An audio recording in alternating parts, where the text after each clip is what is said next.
You're listening to XVGM Radio.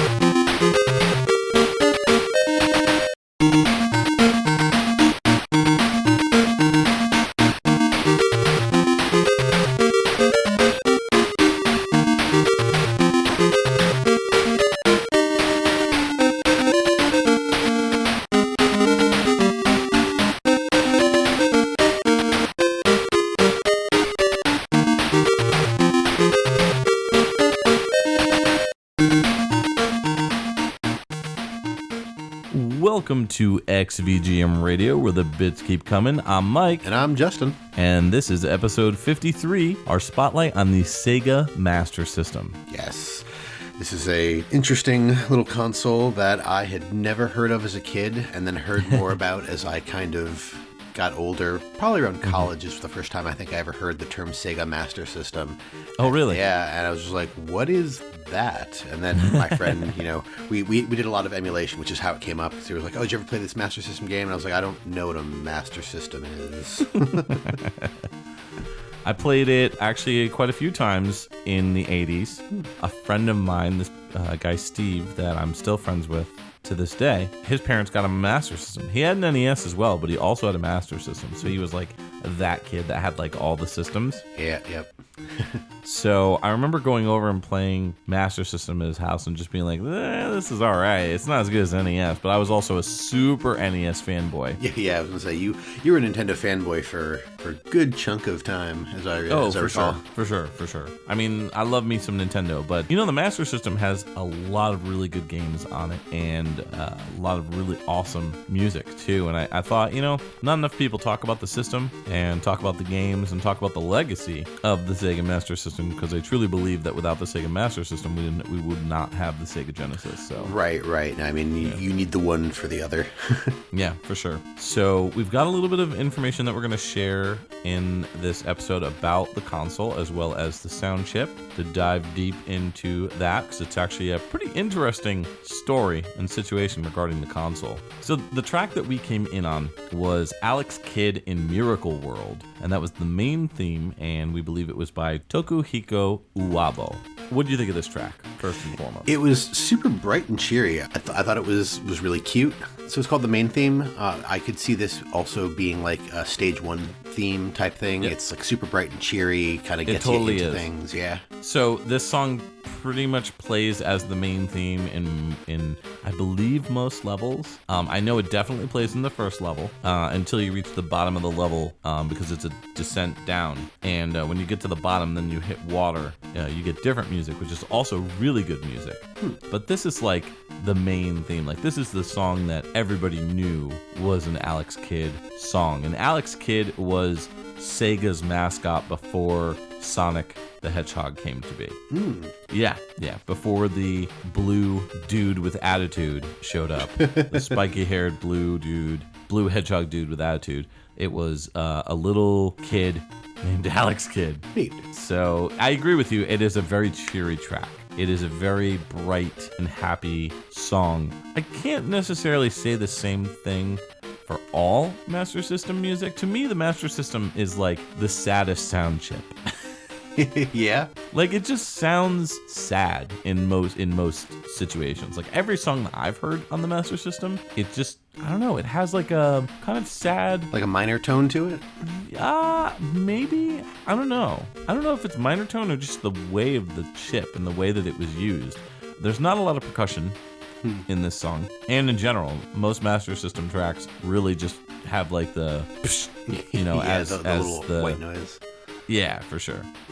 So, but we'll dive a little bit deeper into that. But yeah, it really keeps you happy and grooving, and it's an interesting song to hear when you're playing the game, because the game is a bright and cheery looking game. You've got these really, really gorgeous blues, and the Master System was really good about the use of color. And to me, colors were much brighter and much more vibrant on the console as compared to the NES. Oh. Yeah, when you look at the colors on the Master System and compare it with the NES, it's like the NES had a little bit more of a muted tone to it. Yeah. It looked a little bit more washed out, whereas the Master System, the colors were just a lot more vibrant looking. I feel like there was maybe a little bit more bleeding of colors going on with the Master System than on the than on the NES, but maybe that's just me. Yeah, I mean, if it's oversaturated, then the colors might bleed a little bit, I guess. But yeah. I also don't know enough about that topic to talk about professionally, so... Yeah, I agree. Kind of stay in our lane. Yeah, right. Tokuhiko Uwabo, I believe, was the composer on this one. He only has a credit, which I don't know the Japanese, but it says by, like B-Y, and then it has what I believe is his name next to it. But I could not find any other composer linked to this version of Alex Kidd. But he has done other games that he is credited for audio, especially in the early days. He was the music arranger for Space Harrier, which I believe, again, was the Master System version. Fantasy Zone, Choplifter, Zillion in 1987, those were all Master System games. And then he moved on and started working with the Sega Genesis, doing games like Revenge of Shinobi, where he was the sound coordinator, and Phantasy Star 2, where he was the composer. Yep.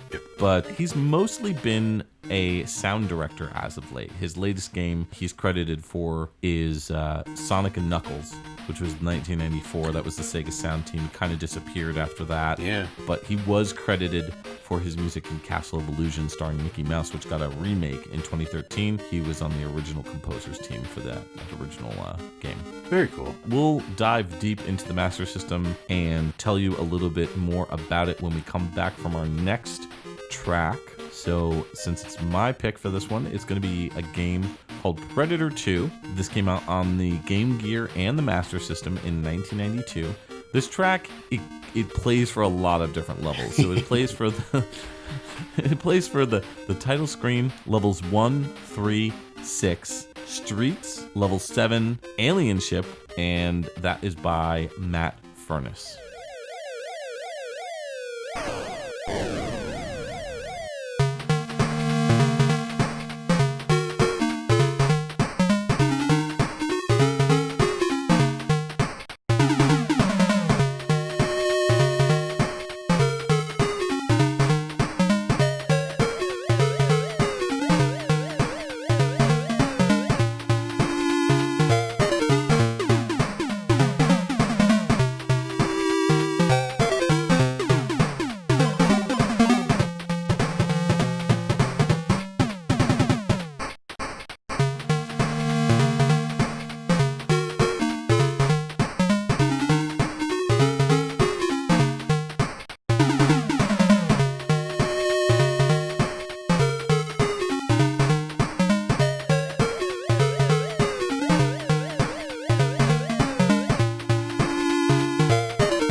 Hey, you're back, and that was a funky jam.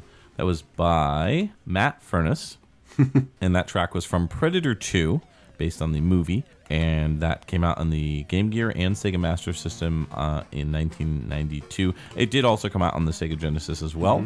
Okay. The track was title screen, levels 1, 3, 6, Streets, level 7, Alien Ship. Lots of levels that this track is featured in. I know, right? I don't know. What do you think of this track, for starters? I mean, for starters, who let Pac-Man in here? What? Did you not hear the Pac-Man throughout that track? No. Oh, yeah, no. There's a sound effect that they're using that sounds... I mean, maybe my brain is off, but it sounds a lot like Pac-Man moving through his levels. Just a waka, waka, waka, waka.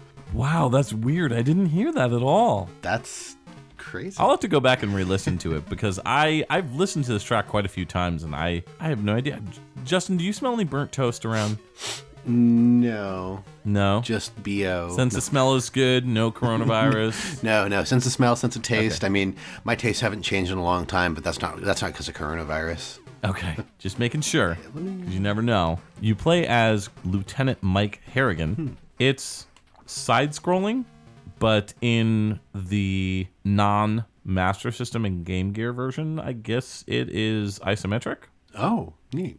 Yeah, so you can move kind of all over the place. But this one is more of a like side-scroller that moves like left to right, but you can move like all over the map. You can move and shoot in 8 different directions. You can only stop and shoot up, down, left, and right. So you get different weapons like grenades and machine guns and shotguns and all sorts of wacky stuff. And you can also get body armor, and you can get like med kits to give you health. So pretty cool. And the music is great. I love Matt Furnice's funk, very hip hop oriented, like early rap hip hop. With that that really like awesome like crawling bass line. Yeah, that kind of gave it like a sneaky feeling to me, if that makes any sense. I can imagine the levels that this is in are related on like sneaking around or like trying to get past the predator or something like that. Considering how many levels it is, I mean, maybe I don't know enough about the game, but that's just what I got from it. I also want to just reflect on what I said earlier. I took another listen to what I was hearing for Pac-Man, and on second listen, it does sound more kind of like a siren sound, like a not a klaxon. Oh, you're talking about like the wee sort of, yeah. But when I first heard it, when that sound first hit my ears, it sounded a lot like the sound that Pac-Man makes when he's moving through his maze. But on second listen, it sounds more like maybe a siren or something. So that's probably why you didn't catch it. Yeah. All right, that makes sense because I do remember the siren, and it's cool because like Matt Furnice's music is almost like storytelling in a lot of ways, especially his earlier stuff. So you get to kind of hear the vibe come out in the song that kind of tells a story in a way. So it's really cool. I mean, there's very few composers that can do that. So the whole plot of the game is you are fighting off drug dealers, and you're, I guess, also being hunted by the Predator, which I've never seen Predator 2. I've heard it's not as good as the first one. I've seen the first one. It's a bit like Narc in a way, because like gang members, they drop drugs that can be picked up for points. So it's kind of a little bit like Narc in a way. Interesting. I assumed that both the movie and the game would focus more on the Predator aspect of things, but... Well, that's the thing. If I recall, because again, I've only seen like, I think maybe the trailer for this movie. I think that's the major complaint, is that there is less Predator and there's more nonsense. All right. So Matt Furnice has done a ton of game music. Like a lot of his earlier stuff was Master System ports. We're going to be talking about him later in the episode. So I'm going to just pick a few random newer games that he's worked on. Let's go Cool Borders 4 in 1999. He did the in-game and menu music. Woody Woodpecker Racing in 2000. He did sound effects and music. And he also did Fear Effect in 2000. He did the music and the sound effects. Cool. Yeah. I mean, I feel like we've probably talked about Matt Furnice at some point before. I know, even if not on the show, I know you and I have talked about Matt Furnice because he is yes. one of the handful of composers that is on somewhat of a pedestal. We've got for sure. So. And even like in this track, he like brings out arpeggios, which is like, what, arpeggios on the Master System? Like, come on. Hey, whatever you got to do to make this to make this system sound good. Yeah, for sure. And I think it does sound good, much like the Genesis. It sounds good in the right hands. Yes, that's a good way to put it. Yeah. But while we're at it, let's talk about this system of mastery here. So, the Sega Master System was originally launched under the name the Mark III in Japan, which in itself was the third console of the SG-1000 series. Yep, and it was released in 1985. It was part of the third generation of consoles. So manufacture in North America for Sega products, specifically the arcades, was actually sold to Bally Manufacturing in 1982. This was actually the biggest reason why Sega took a major shift towards consoles away from the arcades in that early 80s time frame. Right, yeah, because the arcade business was not doing as well at the time. Of course, later on, it would do much better. There was a slot that was built into the right-hand side of the console called the Sega card, and it allowed smaller games to be played on data cards similar to the TurboGrafx 16's Who cards.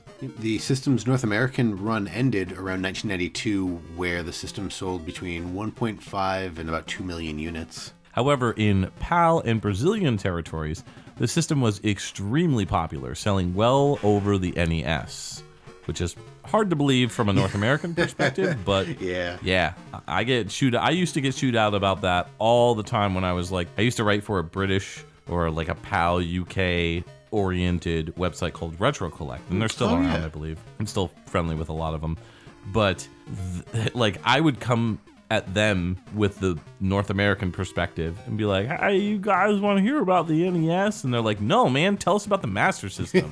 Like, tell us about the Genesis. Yeah. So that's what they wanted to know about. So the longevity of the console in Brazil is especially impressive. A plug-and-play system, for example, was developed for the Master System in like 2006, I believe. And as of 2016, that has sold 8 million units in Brazil alone. Wow. So still yeah, it's popular. crazy. Like, they love the Master System in Brazil. And we'll talk a little bit more about that during one of the future breaks when we tell you a little bit more about the Master System. Yeah, but for now, let's dive into my next pick. This is going to be from a launch title. This is a Japanese exclusive called Pit Pot. It came out in 1985. The track is going to be the main theme, and I'm pretty sure it was composed by Toshinori Asai, although he's listed as a programmer. All right, let's give it a listen.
Welcome back. That was Pit Pot, The Magical Castle, which was the Sega Master System exclusive in 1985. There was another release we'll talk about in a minute that came out in 1986, but that was the main theme, and we're going to credit it to Toshinori Asai because he's the only person listed in the credits of this game as the programmer, so I guess he just did everything. This was a good track. Yeah, I like this one. What are your thoughts? I'm thinking it's a very fun, happy song for sure, but I got like a sock hop kind of 50s vibe. It's very like 50s milkshake, like malt shop, dudes in leather jackets being like, "You gonna take my girl, Jose?" I don't know. Like, I'm trying to think of it like a good name that the guy would call the other guy. Skip. McFly. Well, that's Back to the Future. I'm trying to go not Back to the Future. No. No? You're just like, nah. Gotta go Back to the Future, son. Gotta go back to the 50s. Go to that under the sea prom. Under the sea. Kiss your mother. Yes. Anyway, I get a similar feel. I don't know if I totally go for like sock hop, but it gave me kind of a game show theme feel, like almost Price is Right, Family Feud style game show. Yeah. Yeah, I mean, just like throw an announcer in the background, like, you could win oodles of money, you know? Win pots full of pits, or pits full of pots. No, stop. Yeah, I will. I agree. Very, very bright. I really like this one. Oh, wait, I got a good one. This magical castle could be all yours. Nice. Yeah, there you nice. go. There you go. So yeah, it's outside of Japan, it's really only known as Pit Pot, but the Japanese name is Fushigi no Oshiro Pit Pot, which is Fushigi no Oshiro is magical castle. So that's where that came from. But the game itself is a kind of puzzle game. It starts out with a little cutscene that shows a princess being kidnapped and being held captive by a witch. So your purpose through this game is to get into the castle, rescue the princess. Pretty standard early video game stuff. Yeah. And this is a Sega card game. Yes. Oh, thank you for reminding me. Yeah, this is not a cartridge. This game, as it was released in Japan, was a card. It's a Sega My Card Mark III. So this is, as you were talking about just before, this plugs into the little card slot on the side. Yeah. So I mentioned it did come out in like Europe. There was a dual cartridge that was released for Astro Warrior and Pit Pot, and that was the only time that those games were seen outside of Japan. Two games on one cartridge. It was the forefather of the ever glorious 40 games on one cartridge. I don't know about that. We love. No, not at all. The one thing I will say is that a lot of the Master System games that played on PAL territory console generally are region free, so they work. Not all of them, from what I understand, but like a good chunk of them will play in your system without any modification. You just pop the cartridge in and go. Yeah. I don't know how that works as far as speed, though, because PAL games run at 50 hertz and NTSC is 60, I think. Is 60, right? Yeah. So I don't know how that works. I have the Master System PAL Sonic the Hedgehog, as well as the Ninja Gaiden release, which is also PAL exclusive. Was released primarily in PAL. It wasn't released in the US. And they play just fine. I don't notice any kind of slowdown or anything like that. They play fine. So yeah, I wonder if there's something built into the system that corrects for that. For that makes sense. Differential. That makes sense. It automatically recognizes that 60 hertz, so it makes the refresh rate faster. Yeah, it's possible. Yeah, that's pretty cool. Yeah. So this game looks pretty fun. I would consider picking up the Master System dual cart. The dual cart, yeah. Yeah, just to, keep it simple. I don't know if I'd get the card alone. Plus, I don't know. There's not a lot of text in this game. I mean, pretty much it's just a MS Paint castle with a little speech bubble with a princess in it that says "Save me." It's super generic and basic looking. It's not. Basic. It's a puzzle game too. I don't think we mentioned that earlier, but this is a puzzle game. So you're solving puzzles to get through the castle to rescue the princess. Yeah, and all the tiles look like Mentos. Yep. Don't they? Yeah, they like from a distance. Yeah, they all look like the white little Mentos candies. Yeah, that's fair. It's making me want to go Mentos, you fresh maker. Just don't throw Diet Coke on your screen because it'll explode, but not for the reason you want it to. Yes, yeah. The composer, or what we assume is the composer on this, is Toshinori Asai, right? Yeah.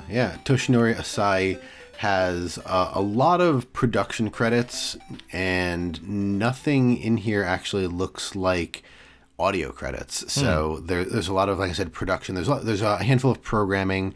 There's Pit Pot in 1985. There's Worldwide Soccer in 1995. Clockwork Knight 2 in 95. Those two were technical directors. He went back to programming for Mega Man ZX Advent in 2007. That's cool. I like that game. That's cool. As well as Mega Man 9 and 10 in 2008, 2010. Nice. The rest of this stuff, like I said, it's either business relations, production, design, marketing. He's done a number of things. He is the sole credit period on this game. He's just labeled as programmer. So I would bet that basically Sega was like, hey, we want, individual developers, to program games. That includes everything: art, sound, So he's probably not a very good, not a super really amazing, stellar artist. You know what I mean? I could be totally wrong about that. He may be amazing, but maybe he just gets his inspiration from Mentos, man. Maybe he's the fresh maker.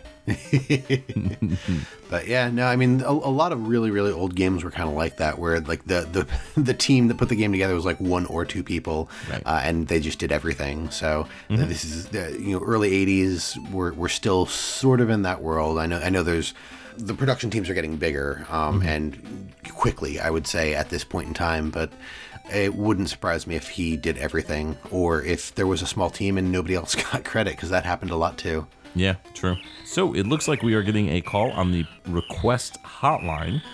Who could it be? Nobody knows, but Janine knows. So Janine, go ahead and forward that call over to us. XVGM Radio, you are on the air. What can we play for you? Hello, this is Kenshiro. I would like you to play a track from the Fist of the North Star game on the Sega Master System. Well, Kenshiro, it's a real honor to have you call in. I'm a big fan of your anime series, but I gotta say, you don't have a game on the Sega Master System. I assure you I do. I don't think so. I'm sure if you look in your records, you will see a Fist of the North Star game. Perhaps because you are American, you only know it as Black Belt. Oh, okay, so you want to hear a Black Belt song. Well, the two soundtracks were different slightly, so I don't know. What track do you want to hear? You know what? Omae wa mo shinderu. Nani?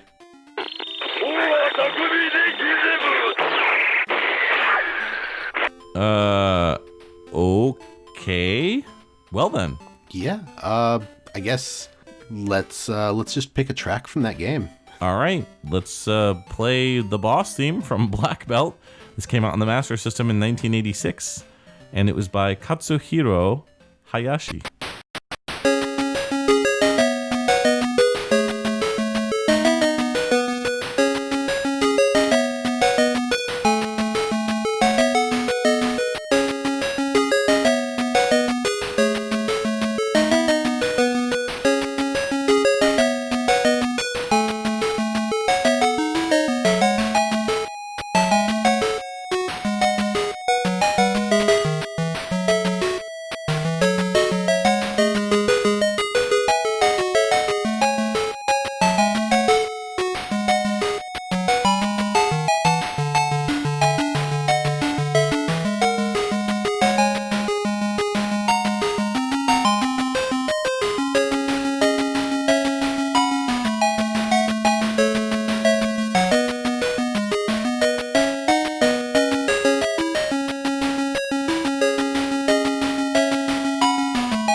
Welcome back to our Sega Master System Spotlight, and that track we just played was from Black Belt. That came out in 1986 on the Master System, and that was the boss theme, and it's by Katsuhiro Hayashi. So this game is a North American version of a Hokuto no Ken game from Japan. That's Fist of the North Star, for those of you who are into anime.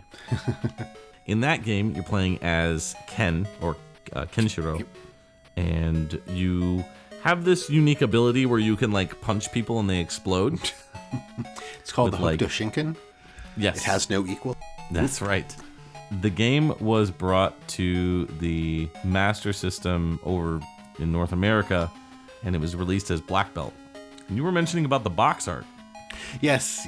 I really enjoy the box art for this. It's so silly because it's just a lot of these older Sega games, particularly on the Master System, were very, very simple. Like it was a white background with a gray grid, and then like Sega, the type of game it is, and the name, and then some kind of a picture. So imagine, if you will, a white background with a gray grid. Up in the top right or top left corner is it just says action in orange, and then underneath that is like Black Belt in like an almost Times New Roman font, and then below that is just a foot, just like a foot sticking out in the middle of the box art with like a yellow and orange explosion. Yeah, the box art is ridiculous for this game. Totally ridiculous. And it just looks so cheap.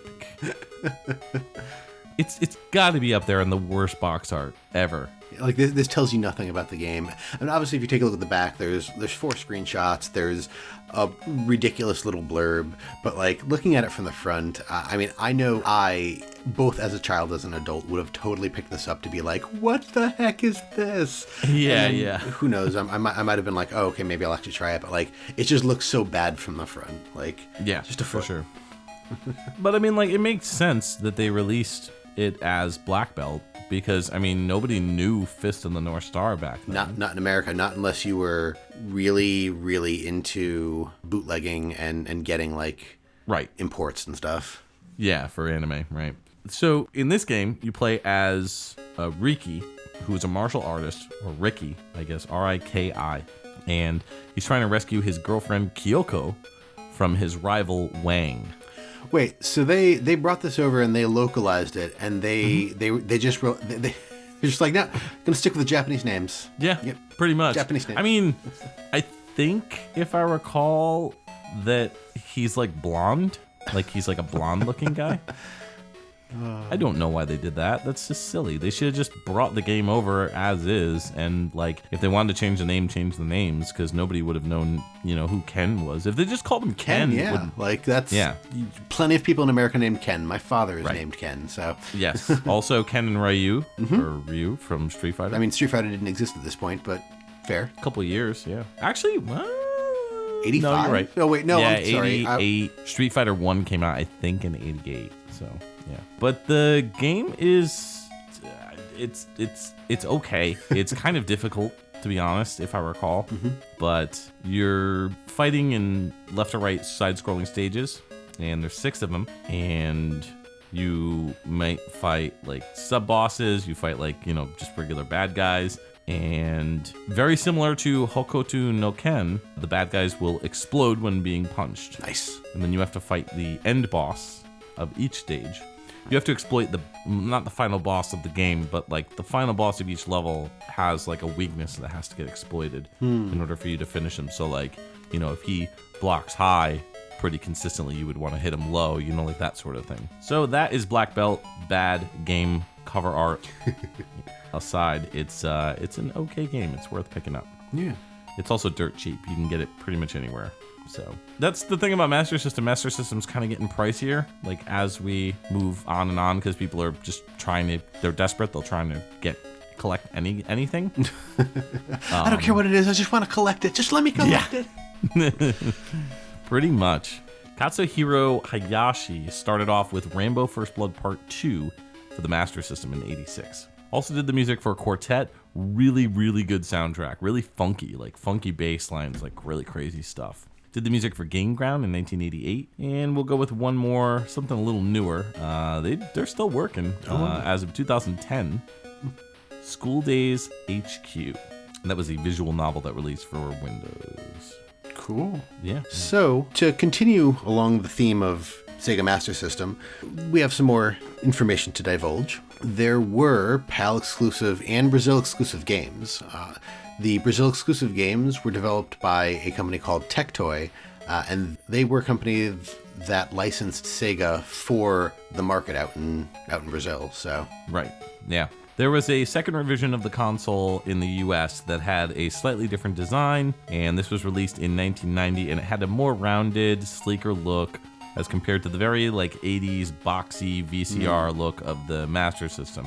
That also took out a few things like the Sega card. Right. So that was gone from the second Master System version. There was even a Master System console that was released for girls. Spoilers, it was all pink. Oh, jeez. So the sound chip, as you know, we all want to know about the sound from this device. I guess. The sound chip that was used in the Sega Master System is the SN76489. This is a digital complex sound generator known as a DCSG, and it is a TTL-compatible programmable sound generator chip, obviously created by Texas Instruments. It has 3 square wave tone generators with a wide range of frequencies and 16 different volume levels, and 1 noise generator. There are 2 types. You can do white noise and periodic, and you can do 3 different frequencies at 16 different volume levels, just like the square waves. Mainly it was used for music and sound effects in the Sega Master System. It was also used in arcade games and home computers such as the TI-99/4A, BBC Micro, ColecoVision, and a couple other things. And it was competing with the similar General Instruments AY-3-8910.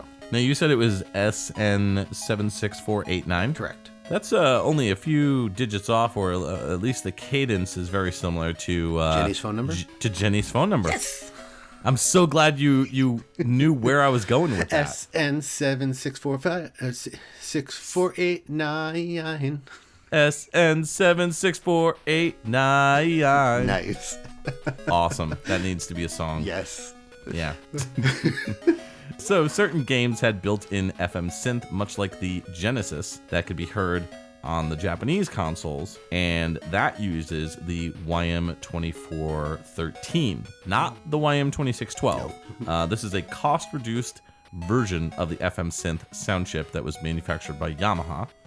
And it's based on their YM3812 OPL2, and that makes it basically the chip is cheaper to manufacture because many of the internal registers were taken out. Oh, nice. Yeah, so the YM2413 can only play one user-defined instrument at a time. The other 15 instrument settings are hard-coded. They can't be altered or changed. Oh, interesting. That makes sense, because in the US, the system would actually need to be hacked in order to also play FM Synth. Yep, absolutely. Yeah, there were other cost-cutting modifications as well. The number of waveforms was reduced to 2.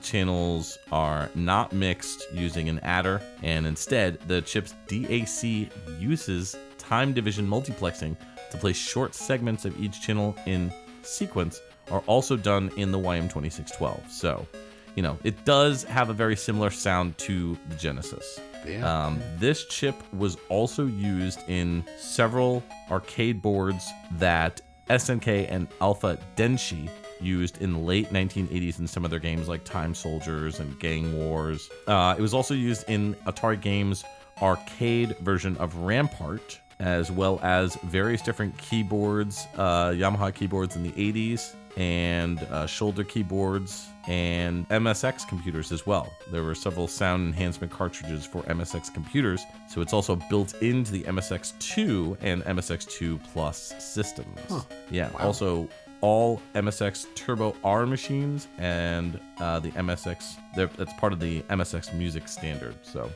there's different clones and stuff too for the chip, but that's, you know, the basics of what the chip does. Yeah. Cool. Let's use that inspiration to drive into our next track here. Next up, I'm going to play a song for you from a game called Choplifter. This came out on the Sega Master System in 1986. The track is Round 1 and was composed by Tokuhiko Uwabo.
Hey there, that was Choplifter, not to be confused with Shoplifter. Or Choplifter. Choplifter. Choplifter. That came out on the Sega Master System in 1986. The track you just heard was Round 1, and it was composed by Tokuhiko Uwabo. I was digging this. I will say that despite the fact that it's got the gallop and, it's got that gallop for the bass line, but I gotta say, I feel like the chip was really struggling in this song. I kind of agree. So, tell me if I'm crazy here. Did this kind of sound like an NES track to you? A little bit. Yeah. Okay. I mean, just that part that's like dun dun dun dun dun dun dun dun. Yeah. That was very NES-ish. Yes. Okay. I'm glad it's not just me, because I'm listening to this and I'm like, a lot of the stuff that we hear from, like, particularly the Genesis, but even a lot of the Master System stuff has a fairly distinct sound, and I was just really surprised by how much this sounded like it could have potentially come from an NES. But yeah, it was just so weird to hear something where, like, a lot of the other stuff that I'd been listening to find tracks for this episode, they had a very distinct sound to them, and this one kind of like strayed from that beaten path, and I don't really understand it. I just think it's kind of a neat thing to point out. Listening to it with sort of the understanding of the limitations of the sound chip and what they were doing, I think you're more likely to hear that. Going into listening to a lot of the stuff, I didn't really have any of that context, so I don't think it really sounded that. I think I just processed it as like that's what it's supposed to sound like. Yeah. But no, like hearing it now, again, I agree. It does sound like there is a little bit of struggling going on there. I first found out about this game through GameSack. Actually, I was watching a GameSack video, I believe maybe on the Master System, and they were just all about this game, like really like raving, saying it was like really, really good. And I believe I ended up picking it up, or I played it. I can't remember which one. I think I might own it. And it was pretty fun. It was engaging. I don't know. Have you played this one? I'm not sure. So this came out on many systems. Yeah. Obviously, the version that came out on the Sega Master System was a port. The game was originally released in 1982. It came out in like the Apple II. There was an arcade game, a bunch of the Atari systems. So this was not in any way an exclusive or anything like that. Right. But I'm not sure if I've played it. I'm looking at some of the screenshots, and it looks very familiar, but it also, like, a lot of these Atari type games from this era had very similar looks to them. Yeah. So just for those who don't know the game, you take on the role of a combat helicopter pilot, as you might infer from the game being... AKA the Choplifter. Yes, the Choplifter. What you're trying to do is you're trying to save hostages that are being held in prisoner POW camps. So you're trying to save your guys. You're saving them from this area that's ruled by the evil Bungling Empire? Bungling Empire. Yeah, Bungling is what I'm going to say because it's funnier. Probably not right. Bungling Empire. Yeah. But so you've got to collect the hostages and transport them safely to like the friendly bases and stuff like that. So I can say pretty certainly, I did not play this game, but I played what's likely a clone of this game, and I have no idea what it was called because I was very, very young. But I played it on a Mac. Okay. So there were a lot of games that were not ported to Mac, but like cloned. Like people would see a game and then it doesn't exist on the Mac. So like the Macintosh gaming community sort of had its own, like people just made stuff. So I have a feeling what I have played is very similar, but not quite the same. Because I remember having to pilot a helicopter in and like not get shot and land, pick people up and take them away. That's so, Choplifter basically. Yeah. Though I will say this game was released for the Apple II. Yep. By Broderbund. Right. Broderbund, the people that brought us Myst, and a number of other things. But yeah, they did a lot of stuff on the Apple II, Apple IIe. Yeah, but this version specifically is based on the arcade game that was a remake of that Choplifter game. Yep. And so that came out in '85, and then they ported it to the Famicom and the Master System. Nice. Yeah. So, yeah, pretty neat. It's actually apparently one of the few games that first appeared on a home system and was ported to the arcade. So. Oh. Yeah. Nice. Because technically, I mean, it came out first on like the Apple II, and you know, it was ported to the Atari 5200 and the whole Atari 8-bit family, Coleco, Commodore, you know, et cetera, et cetera. Yeah. So cool stuff. Now the composer on this one. Tokuhiko Uwabo, who we spoke about at the beginning of the episode with that intro track. Alex Kidd, right. Yep. So not much else to say about him. No, he is well enough known. Yeah, for sure. And I'm sure we'll talk about him throughout the episode. Yeah. His name comes up quite a bit. I was just going to say that the name pops up a handful of times. Yeah. All right, so let's move into my next track, and then we'll finish up talking about the Master System, you know, stats. Mm-hmm. So this game is called Power Strike. It's also called Aleste in other regions, and this came out in the Master System and the MSX in 1988. This song is called The Solitude, and it's by Takayuki Hirono.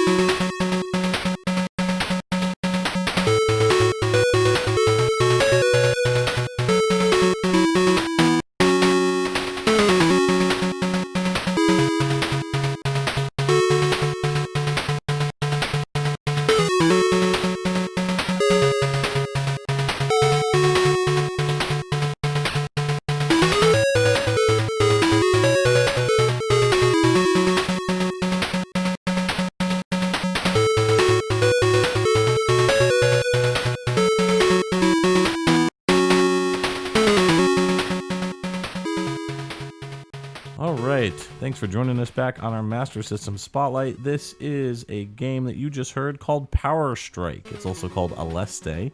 The track was called The Solitude, and it was the Master System and MSX game that came out in 1988. Obviously, this is the Master System version by Takayuki Hirono.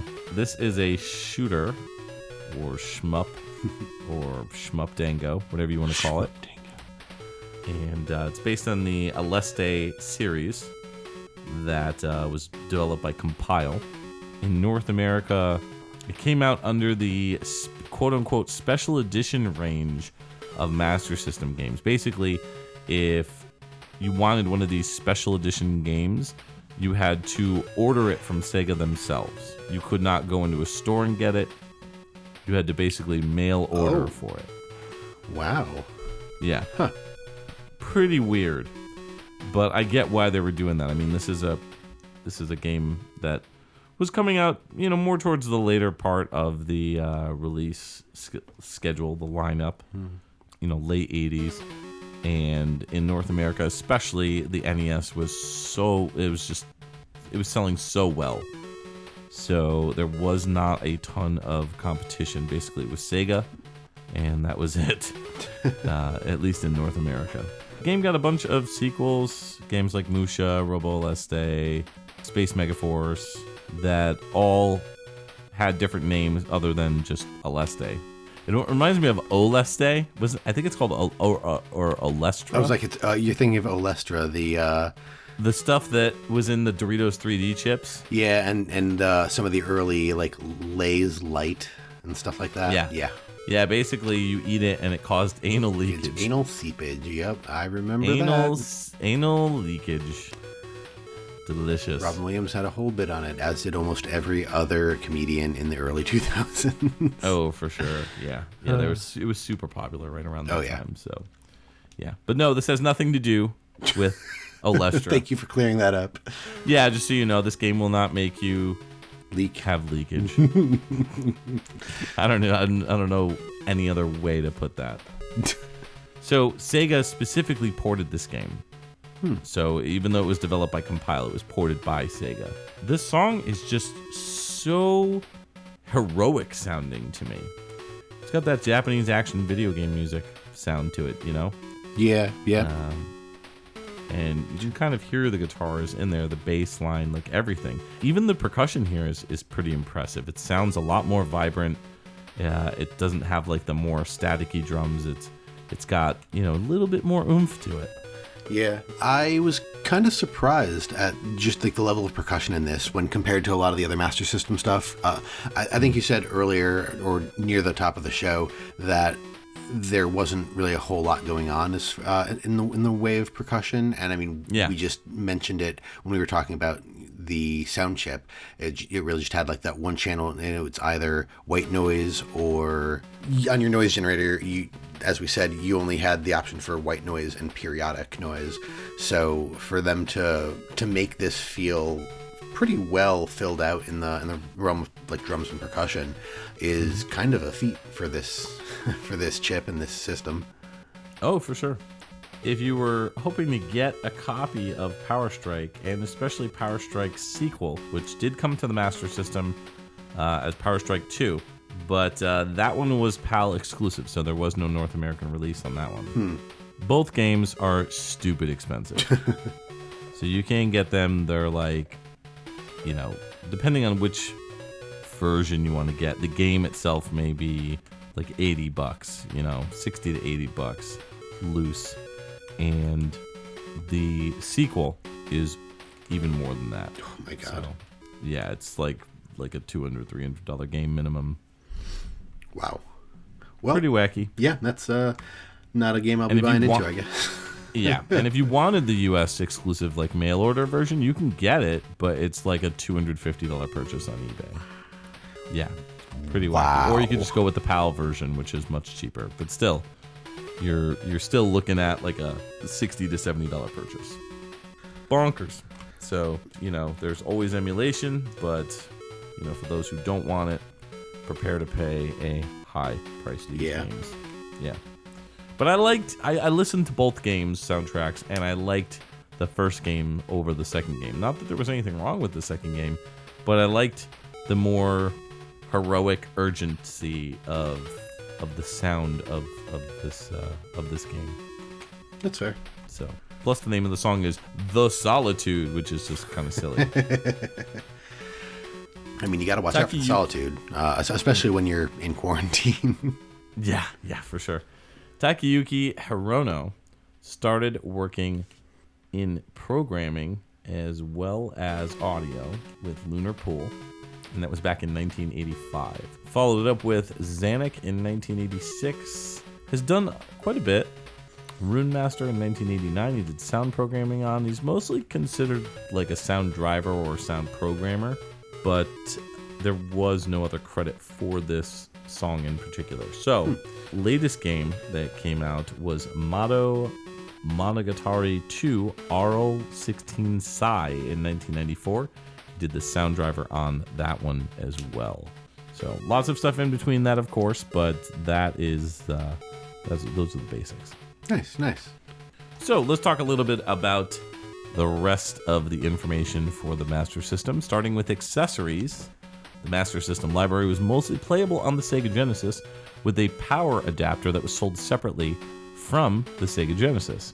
This add-on that you plug into the cartridge slot at the top of the console, and the Master System games fit onto that. I've played around with one of these before. I'm going to be honest, the one that I did play with was a mutual friend of ours, our buddy Eric. Oh, yeah. And we had a lot of trouble getting it to work on my Genesis, but then he had brought his Genesis over as well, because that's how Eric rolls. Yeah. We were able to, I think, get it working on his, but not mine. I don't know why, but weird. I wonder if there's a difference in like the generational difference, like you had a newer one or something like that. Maybe. I mean, they were both Model 1s. Oh, yeah. No, so I don't know. Maybe the versions are different. Maybe that is what caused it. I have no idea. Yeah. But, yeah. Crazy. Mm-hmm. So there was also a light phaser that worked just like the NES Zapper Gun, and a set of 3D glasses, and a portable version that wasn't the Game Gear, supposedly. Like a portable version of the Sega Master System, but it is not the Game Gear. Yeah, it looked weird. Like it almost looked like it had a TV tuner that came with it. It was super weird. Yeah. Interesting.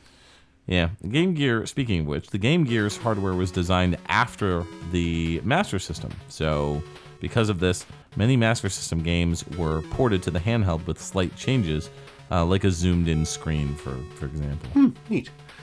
The original Sega Master System console didn't have a pause button on the controller, but it did on the console. So you can also plug in a Genesis controller and use it on the Master System, so the controllers are backwards compatible. Yeah. Or forwards compatible? Well, this is, you can plug a Genesis controller in the Master System, so... Oh, so the controllers are... So the Genesis controller is backwards compatible with the Master System. Exactly. Right. Yep. Right. I am not sure if the pause functionality on the Genesis controller works on the Master System. I'll have to test that out. Yeah. Huh. Another fun fact, the LED in the original Master System turns green when the console is powered on. Nothing notable there. It's just my favorite color, and it looks way cool. Beautiful. I also want to note, I was doing some eBay shopping probably about a year ago. I mean, I'm always doing eBay shopping, but I was specifically, something caught my eye for the Master System. Mm-hmm. And I was, because the Master System pretty much only came in black, unless you got, like, you know, the girl Master System version or whatever. But, yeah, it was weird. I found a shell from an Australian release of the console, and the shell was like a prototype shell. And it was green. It was like a lime green or whatever. It looked so cool. And I was following the eBay listing, and I ended up losing to somebody else. Or wait, actually, now that I think about it, I think I bid on it, and then afterwards I realized the guy wasn't shipping outside of Australia. So I didn't win it. So I was kind of like, oh, thank God I didn't win it, because then I would have to find somebody in Australia to ship it to, and then they would ship it to me. Yeah. But, oh man, I wish that the Master System had, because I got to tell you, it was super cool. It looked like a green VHS player. It was so awesome. That's pretty cool. Nice. Yeah, it's pretty neat. Yeah, I'll have to see if I can find a photo of it, but pretty neat. Cool. So let's get into our next pick. You got a banger coming up. What is it? Yeah, so this is going to be from Fantasy Zone 2, The Tears of Opa Opa. This came out in the Master System in 1987. This is the boss theme, and it was composed by either Lyndon Sharp or Tokuhiko Uwaba. We'll talk about that after we come back. Sounds good.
All right, welcome back to XVGM Radio. That was the boss theme from Fantasy Zone 2, The Tears of Opa Opa. That came out on the Sega Master System in 1987, was composed by either Lyndon Sharp and / or Tokuhiko Uwaba. I definitely got boss vibe from this song. It was so high energy, Yes. very fast paced, and really kept the blood flowing. This was really frantic, and frantic in a good boss theme kind of way. Like I feel like this is, like you said, absolutely appropriate for what they were going for. I really liked a lot of the little things, like, so with how simplistic the quote-unquote percussion channel kind of can be on the Sega Master System. I liked, I don't know if you were listening to it, but the percussion changed up a number of times, just like how they were, like how they're going about it and how they're keeping the beat. And I really liked that. The other thing that stood out to me in this track was, the best way I can describe it is like Capcom Mega Man sounds or elements. There's kind of that doo doo doo sound that they had in there. I don't know how else to explain it other than making the noise with my mouth. But it was in there, and I can't remember the specific level that it was reminding me of, but I want to say there's something from Mega Man 3 that has that sound in it. And it's just, as soon as I heard it, that's exactly where I went to. And then, of course, I looked it up, and this has nothing to do with Capcom, so it's definitely not that. But it's really well used. I liked how crazy it was. Yeah, I will say I really like the note bends in this track because it makes it sound like it's out of tune, and because of that, it almost like makes it sound even more hurried in a way. You know, you got those, and they get more and more frantic as the song goes on, and that really kind of drives up the emotional level of the track. Agreed. There's so much that they're doing in this track that really just kind of pushes this harried, gotta go fast. I hate to say gotta go fast. We don't even have Sonic in this episode, but like that's sort of the idea. And I mean, Fantasy Zone 2, it's a side-scrolling shmup, so the idea of like gotta get it done, gotta get through this is really there in, I don't think I would call it a bullet hell, but side-scrolling shoot 'em up. I might even call it a cute 'em up, actually. Have you seen this one? Fantasy Zone 2? Yeah, I've seen this one. Okay. Yeah, it's super cute. Yeah, agreed. It's definitely a cute 'em up. So this cute 'em up has you piloting a little ship. It almost reminds me of the Twin Bee. Yeah, that makes sense. And again, nothing to do with Konami or any of the folks that would have had access to the Twin Bee. Yeah. But it's sort of what the box art reminds me of. So the name of your either character or your ship or whatever it is Opa Opa. You're defending the Fantasy Zone from invading forces. It's been compared to games like Defender. This game, as far as Opa Opa goes, I think it was like Sega's additional attempt to market like a character. And they did this pretty frequently out of a non-cutesy design. Like, for example, games like Afterburner, where you don't have like a character to identify with, like a human character. So instead, you're kind of using this sentient ship, this spacecraft called Opa Opa. It's pretty neat. You can go into stores and stuff too, if I recall, in the game, and you could like buy different items. Like those pop up at certain key points. But yeah, you can like feed them money and then they give you specific things. Like, for example, like a vending machine. Oh, yeah. Like upgrade weapons, bombs, speeds, extra lives, stuff like that. Yeah. Very cool. Pretty neat. It's very colorful. Like very, very bright, very cheery looking, very colorful. So to talk a little bit about the composer or composers. So there's some confusion, I think, on our end. And if anybody knows the truth, please let us know and we will correct an update. When I was looking into this, I found Lyndon Sharp where I found the track. Zophar's Domain listed Lyndon Sharp as the composer, but Wikipedia lists Tokuhiko Uwabo, and Tokuhiko Uwabo, who we've already talked about a couple of times, has done a number of stuff for the Sega Master System. Right. So there is a good possibility that it's either one of them. Since we've already talked about Tokuhiko Uwabo, in the off chance that Lyndon Sharp did do this, and he does have a number of audio credits to his name, I'm just going to go through a little bit of what he's done before we move on. So, Lyndon started out doing music in a game called Twin Turbo V8 in 1989. And then went on to do a number of things between 89 and 96, which is where his last audio credit is. So we'll go with Wacky Darts in 1990, did the music, CJ's Elephant Antics in 1991, and The Fantastic Adventures of Dizzy in 1993. I feel like we've talked about that game at some point. I think on a live episode we did, yeah. Maybe that's it, yeah. And then his last musical credit is CJ Elephant Fugitive in 1994. All right. Well, it looks like we are getting a call on the request hotline. Let's go ahead and find out what song they want to hear. Caller, you are on the air with XVGM Radio. What can we play for you? Hi there. My name's Alice Landale. I'd like to tell you about a special boutique I'm opening up. Well, we don't really do that sort of thing. This is actually a video game music podcast radio station. You got to set up some advertisement deals with our producer, Janine. Maybe we could set something up if you hold on the line afterwards. But in the meantime, did you want to request a track to hear? I mean, I guess. How about Medusa from Phantasy Star? Thanks. All right, Alice. Hold on the line and Janine will take down your info. And for those of you listening at home, here is Medusa from Phantasy Star. This came out in the Sega Master System in 1987 and the Genesis in 94, and it was composed by Tokuhiko Uwabo.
Don't you hate it when you're a 15-year-old girl trying to avenge your brother's death, but you end up saving the algo system instead?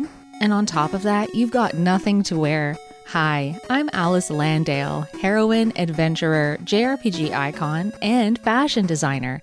Today, I'm here to tell you about the grand opening of my new boutique, Fantasy Fashion, with a PH. Are you a rotund rogue who needs the perfect belt to keep your pants nice and tight? How about a mute swordsman with an appreciation for the color green? Or maybe you're a former princess turned healer who wants to wear something that'll turn up the heat in the party? All of this and more can be found at Fantasy Fashion, with a PH, coming to a mall near you. Thanks for joining us back on our XVGM Radio Sega Master System episode. That was Phantasy Star. That came out on the Master System in 1987 and on the Genesis in 1994 as well. That was Medusa, and that was by Tokuhiko Uwabo. Nice. That was a lot of fun. That was really bright. I know we were talking earlier in the episode about how some of the sounds that you're used to hearing from the Master System tend to be darker. So it's just, this is in stark contrast to that. I mean, you've got the high pitches, the major tones. I think it sounds a little tinny, but I don't think that that's really bad per se. I think it kind of adds to the sort of atmosphere of the music. So I think the beginning is actually a more minor tone than anything. With that, that's very dark sounding to me. Whereas the part afterwards is definitely, I would say that's more in the major tone.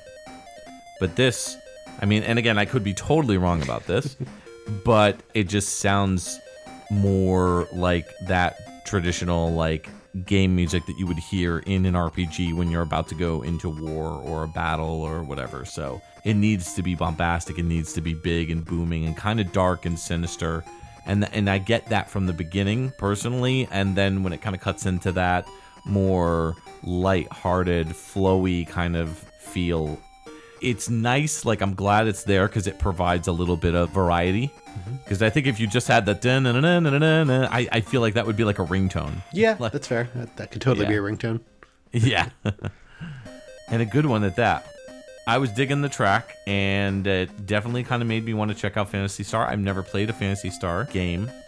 I've heard they're great. Yeah, there's a Phantasy Star game that just recently came out. Phantasy Star Online 2. Yeah. Yeah, for the Xbox One and Windows, I believe. Windows 10, they have an exclusive deal with Sega. Right. For at least the first year, probably. So, pretty neat. But yeah, this game kind of inspired a lot of the more like sci-fi fantasy JRPGs, like Lagrange Point, definitely. Maybe like a little bit of Breath of Fire, Suikoden.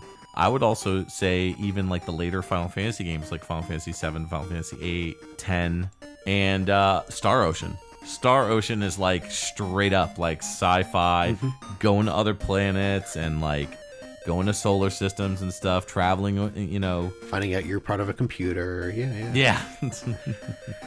Yep, exactly. So that is what the franchise is about. So this game stars a young woman named Alice Landale, and she finds out that her brother Nero gets killed by the government, by this king named Lassic. I don't know if it was Lassic that actually did the evil deed, but it was like either him or his men. Yeah. So Alice starts off trying to, go out for revenge for her brother. So she gets like a ragtag group of heroes together, a wizard named Noah, a warrior named Odin, and a muscat named Meow. Meowskis? As it goes in most JRPGs or most RPGs, you start off on a very simple path of, hey, we're just going to go and beat up this one dude and kill him, and then, we'll get our revenge. But then it turns out to be this whole thing where you got to save the solar system called Algol. So that is the story behind Phantasy Star. So pretty revolutionary JRPG, one that I've always wanted to play, but just never had time to.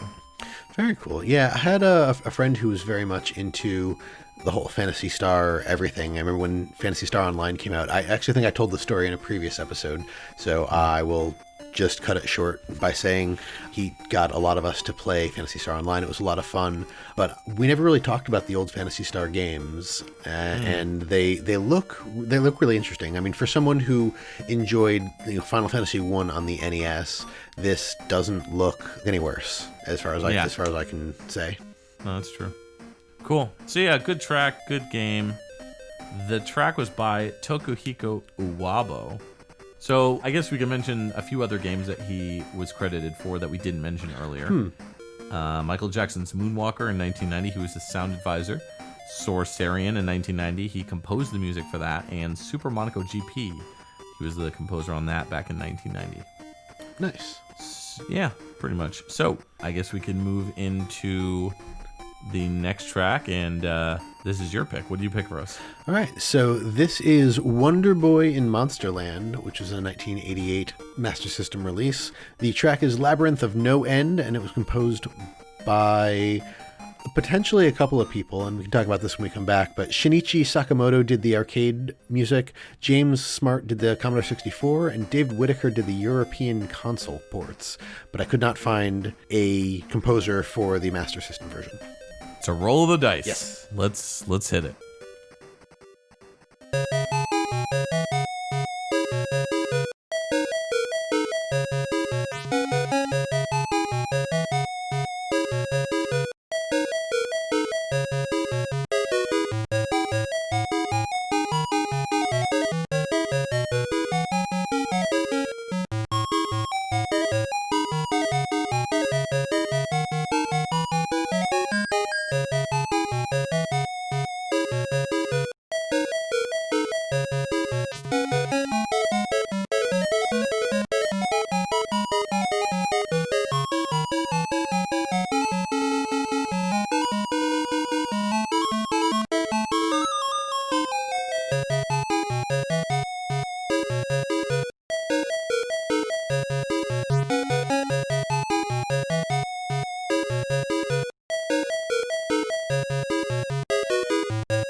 Welcome back to XVGM Radio. That was Labyrinth of No End from Wonder Boy in Monsterland, which came out on the Sega Master System in 1988. It was composed by some potential combination of Shinichi Sakamoto, James Smart, and or David Whittaker.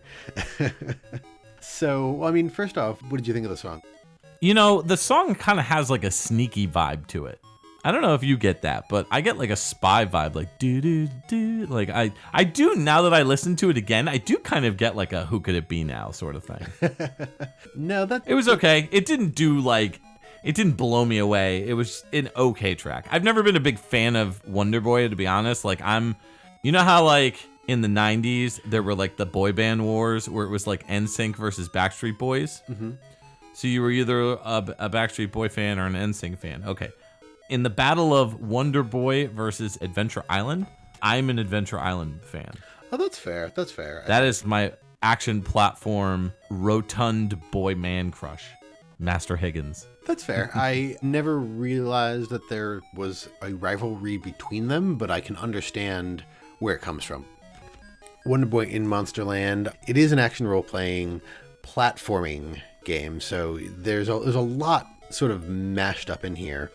The overall sort of what's going on, it follows after the events of the first Wonder Boy game, where the main character here is named Bakli Temjin, and he finds, after Bakli, who's also known as Tom Tom, defeats the evil king, peace spreads across Wonderland for 11 years, and then one day a dragon called Mecha, not M-E-C-H-A, but M-E-K-A, okay. Mecha Dragon appears and starts doing crazy things, terrorizing the land, harassing people, kicking old ladies over, stuff like that. Oh, the worst. And since the people have no skills in fighting and apparently no idea how to fight back, they just get defeated and beaten, killed, and enslaved by Mecha Dragon.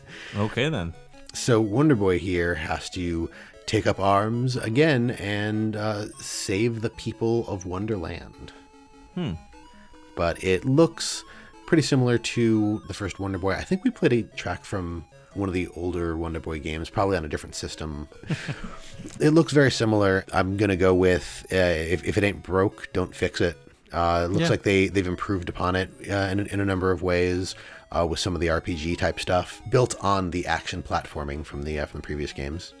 Mm-hmm. Okay. Yep. So, what's your take on Wonder Boy versus Adventure Island? Are you an Adventure Island guy or a Wonder Boy guy? Neither. I'm a Yoshi's Island guy. No, gotta be difficult. I don't really have an opinion because I don't think I've ever played any of the games. I may have played Adventure Island, but if I don't have anything to compare it to, I cannot tell you. But now, as far as these composers go, you've got 3 different composers, and it's probably none of them. I'm gonna guess out of all of them, it's probably Shinichi Sakamoto, and then there may have been an arranger on top of that. The only reason I say that is because Shinichi Sakamoto did the original arcade game, and this came from that. So it came out in the arcade first, and then it came out on a whole bunch of other things. The NES, the Master System, Commodore 64, PC Engine, Amstrad CPC, ZX Spectrum, Amiga, Atari ST. It was also released on the Wii, PS3, and Xbox 360.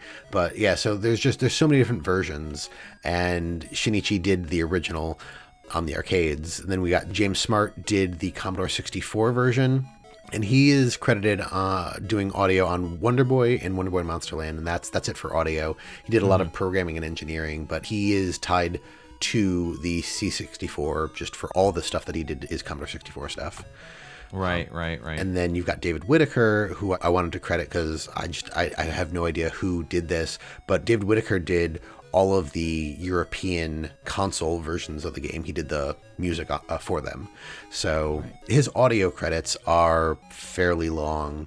The first one that he did was Star Wars in 1984, and that was on the Amiga, Amstrad, CPC.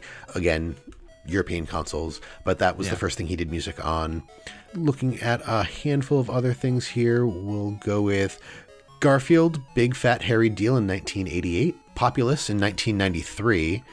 His most recent credit is the Lego Ninjago movie video game in 2017. He was lead audio designer and did dialogue.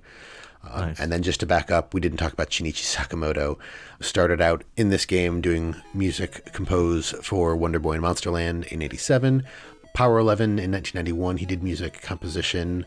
The Raiden in 1992, he did sound. And his last game was Monster Boy and the Cursed Kingdom in 2018. He did Monster World Series composer. All right, so we're going to move on to my last pick of this Master System extravaganza. And we're going to go back to the beginning, because in the beginning I picked a track from Matt Furness.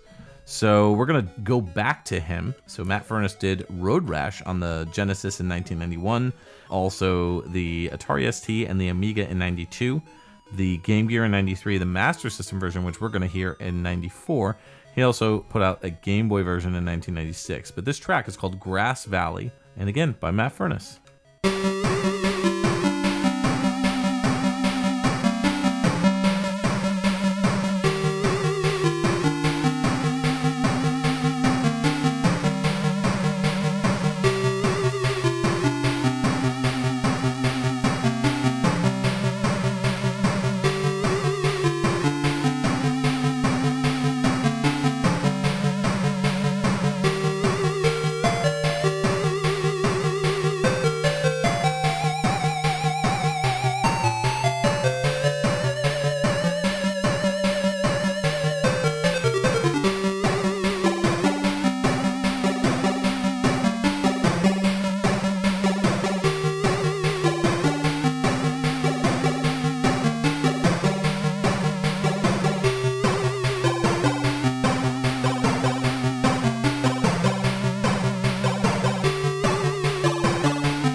You are back, and that was such a good track. That was Road Rash. That was the Master System 1994 release.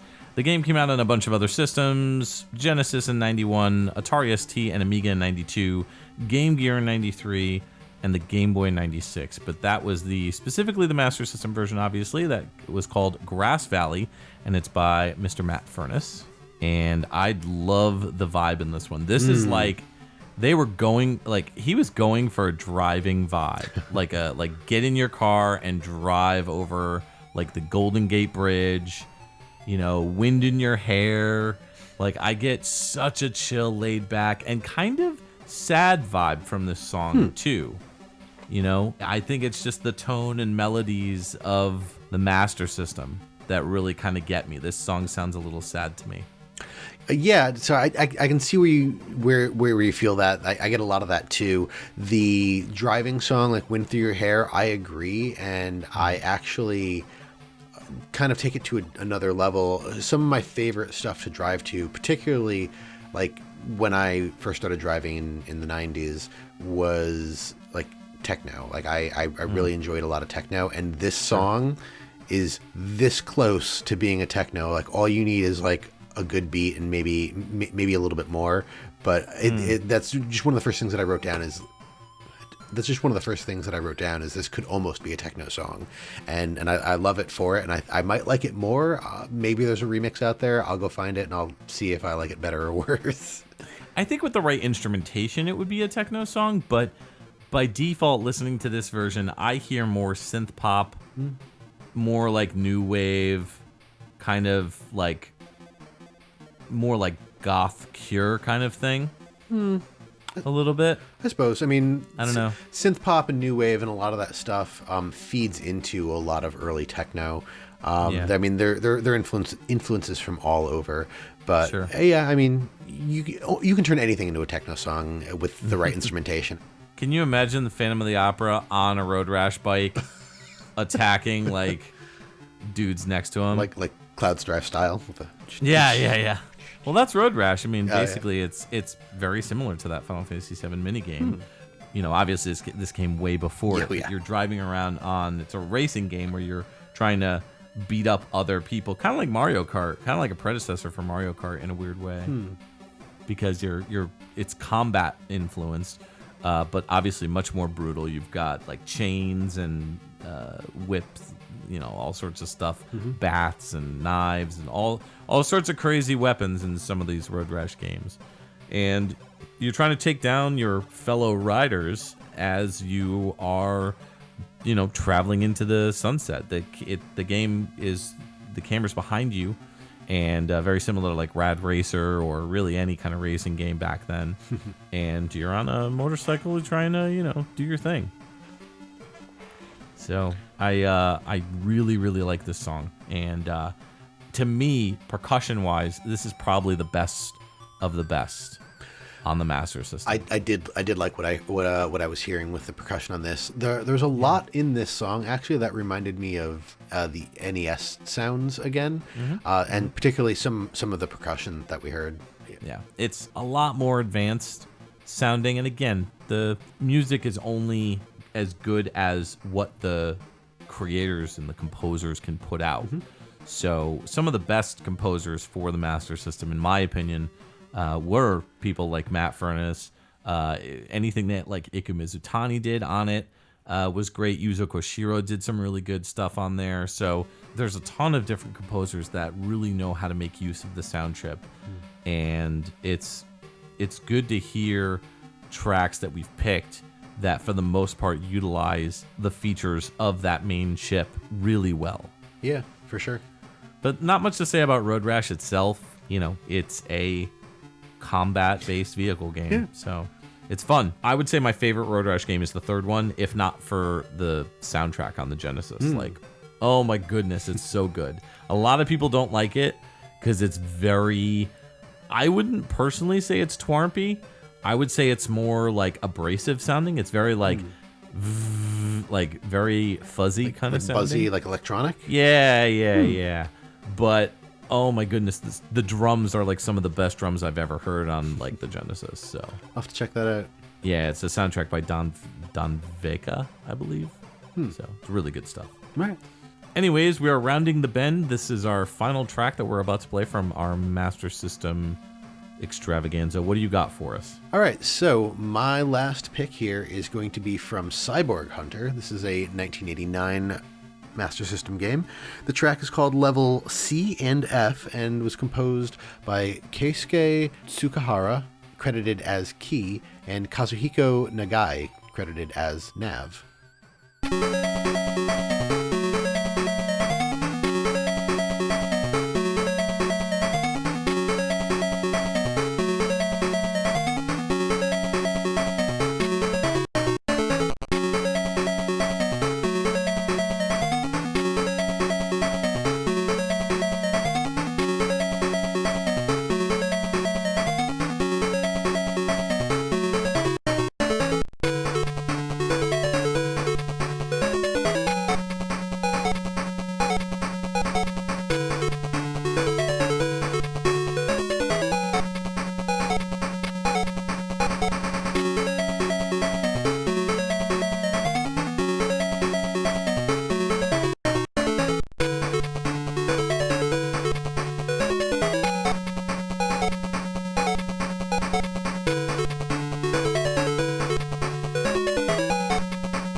Hey there, that was our last picked track, which was Level C and F from 1989's Cyborg Hunter, composed by Keisuke Tsukahara and Kazuhiko Nagai. Yo, that was a banger. That was so good. Yeah, I kind of saved my favorite of my picks for last. I now remember why. There's a couple of things in this track that I'm a little about, but overall, I really liked most things that were going on here. It was really driving. It was just sort of a lot going on, and I was really enjoying just the overall melody and force of the track. The beginning part is good, and I like it, but man, when it kicks into that second part of the song, it's so crazy. It's so good.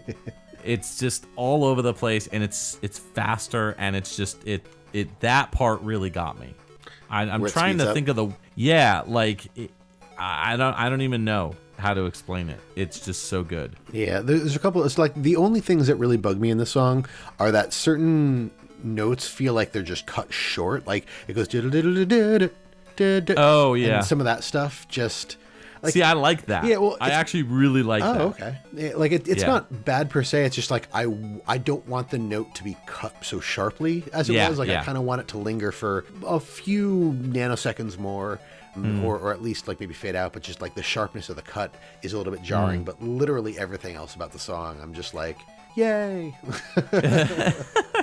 You know, that brings up an interesting discussion because to me that feels like a very human element. Maybe it's not. Maybe it's more, to some people, it may be a more computerized thing because it stops short so quickly. But to me, it's more of a person inputting that in. Like a human being created this song and had to make a decision whether they wanted to get it cut short or not like that. And to me, we talked about this a little bit in the episode with David Wise when we had David Wise on with Grant Kirkhope. We were talking about a song that had a very human, childlike element to it, and Grant kind of mentioned during the discussion that was intentional. And so I gotta wonder with this specifically, I wonder if that was intentional, where they wanted it to seem like, I could even picture like a marching band playing it. You know what I mean? Because like they might do that kind of like stiff stop like that, where it's not intentional. It's more like they're worrying about so many other things because they're walking, they're in the parade. They're trying to keep time. They're trying to listen to everybody else. They're trying not to trip over, like rocks and stuff or step in a puddle. In my mindset, I'm thinking it was a very human choice to make it stop like that. Interesting. I don't know. What are your thoughts? Well, I'm going to start by commenting on your idea of marching band. You were in marching band, weren't you? You played drums? Yeah. Okay. Dude, I was either snare drum or bass drum, and it was always like, I could never see in front of myself. So it was always very difficult. I was always like watching for like stuff that I could accidentally trip over. Yeah, I don't know if it's a difference between like the drum line and the rest of the band, or maybe just between schools, but like half the stuff that you were talking about, I was like, this is why we practice, or we're just taught to ignore other things. Like you keep walking. If somebody stops in front of you, they're dead. Like you run into them, you don't stop marching. You are allowed to murder them. I mean, like, yeah, not quite like that, but just like if you run if you run into them, like if I'm a trumpet player and you're a clarinet player in front of me, and this is really weird because I was a clarinet player and I didn't like trumpets. But if I'm going and the clarinet player in front of me stops and my horn hits them in the back of the head, it's their fault. They're dead. Yeah, they're murdered. Exactly. You just murdered them. Exactly. Yeah, it's how and it you know works. what? When they come to pick up the body, they'll be like, Justin, what happened? And you'll be like, yo, They stopped marching. they slowed their roll. And then everyone They'd else be will like- go, oh, they shouldn't have done And that. they'd be like, you know what this reminds me of? Cyborg Hunter. And so the other thing that I wanted to comment on related to Cyborg Hunter specifically is Yeah. I think you could be right. Like it may very well just be like the human element of like, this is how I want it to sound. And if that's the case, then that's pretty cool. But I'm wondering if it may have been done that way, not because this is how I want it to sound, but because that's the limitation of the hardware. Like they may have had to cut those sounds to do other things. Yeah, that's a good point. So- That's a fair point. Yeah. Either way, like I said, it doesn't really detract that much from the song for me. It was just something that I noticed and was like, I'd prefer it this way. But like you said, this is a banger, and I enjoyed this regardless. Yeah, you get like those, I don't know, either like Iron Maiden or Metallica-ish, like I'd say it's more like Iron Maiden-ish, where you get those like awesome runs on the keys, and it really woke me up. I was like, whoa, like where did this come from? It was so cool. So yeah, I was feeling it. So to talk about the composers here, Keisuke Tsukahara, who is credited as Key, his first game was actually this game. In 1988, he did the music composition and then went on to do Shadow Dancer, The Secret of the Shinobi in 1990, Alien Storm in 1991, music composition on that, Dark Wizard in 1993, music composition. He did voice editing on Shenmue 2 in 2002. And then most recently has done sound effects and sound direction for Hatsune Miku Project Diva F in 2013. Cool. So still with Sega then. Yeah. Very cool. And then Kazuhiko Nagai started out in 1987 doing Alien Syndrome, doing the music on that. And a lot of his credits here are sound, like he did sound in Space Harrier 2 in 1988.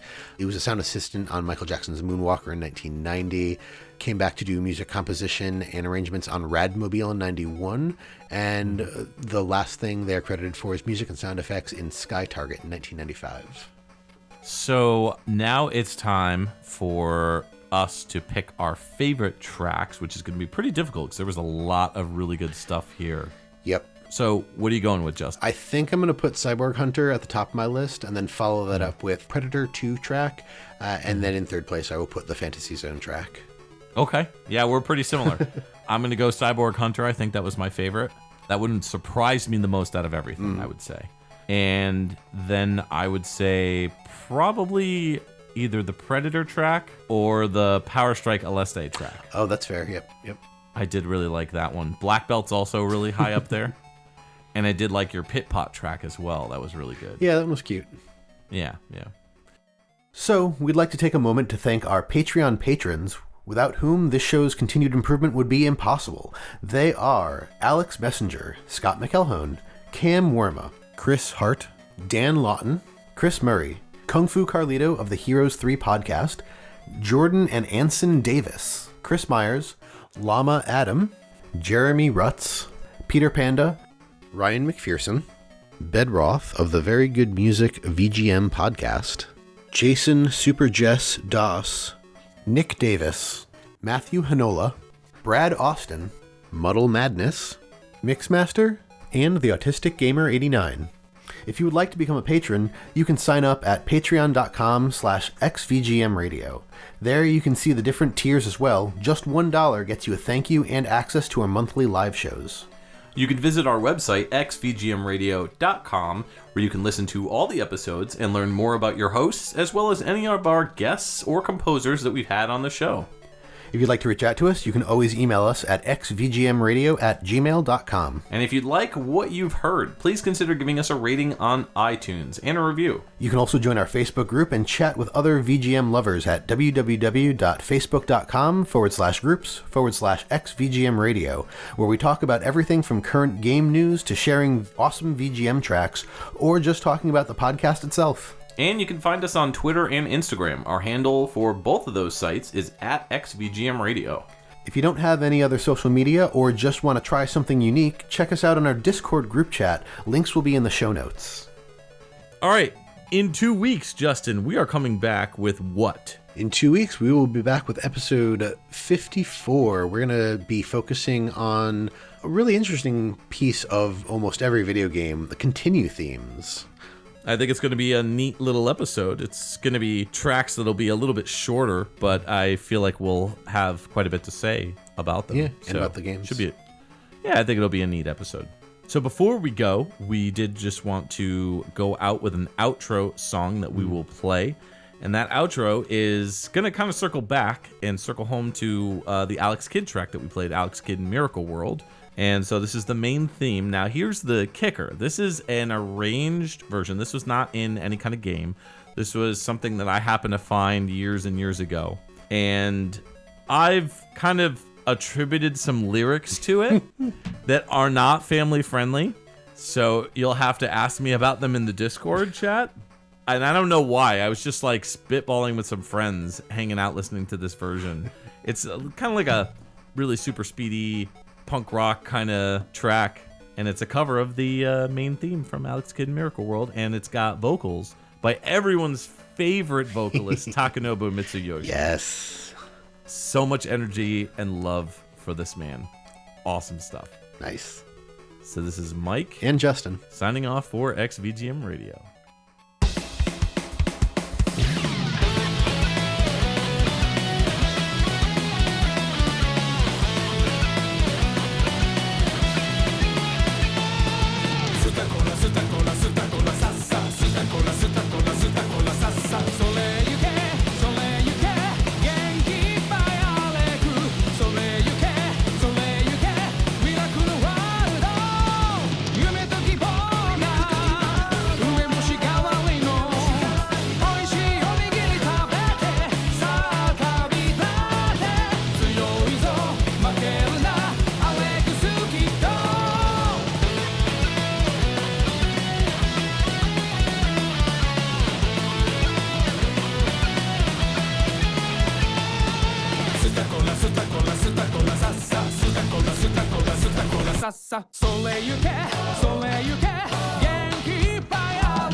You know what? All I gotta say to you is, who could it be now?